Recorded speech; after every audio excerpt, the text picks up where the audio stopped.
Rabi लामेछानेको रासोपाको team कस्तो बन्दैछ? राष्ट्रिय स्वतन्त्र पार्टीको महाधिवेशनको बन्द सत्र चालु भइसकेको छ।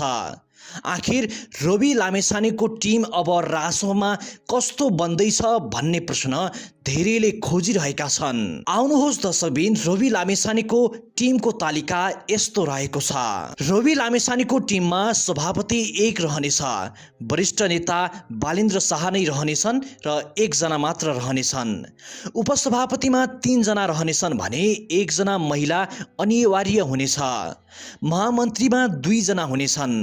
सहमहामन्त्रीमा 5 जना र 1 महिला अनिवार्य हुनुपर्नेछ। कोषाध्यक्षमा 1 जना, सहकोषाध्यक्षमा 2 जना, प्रवक्तामा 1 जना र सहप्रवक्तामा 3 जना हुनुपर्नेछ। पदाधिकारी संख्या 19 जना रहेको छ। सभापति रवि लामेछाने र 79 जना केन्द्रीय सदस्य निर्वाचित हुनेछन्। सभापति रवि लामेछानेले 51 जना सभापतिबाट मनोनयन हुनेछन्। यानि कि रवि लामेछानेको हातबाट सिधै 51 जना सदस्य हुनेछन्। निर्वाचन नभइकन 51 जना रविले निर्धारण गर्नेछन्।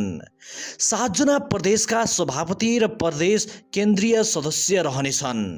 जम्मा केन्द्रीय सदस्य 151 जना रहनेछन् भने प्रदेश सभापति सहित 158 जना रहने भएका छन्। रवि र बालेनको टिम अब यस्तो बन्ने भएको छ।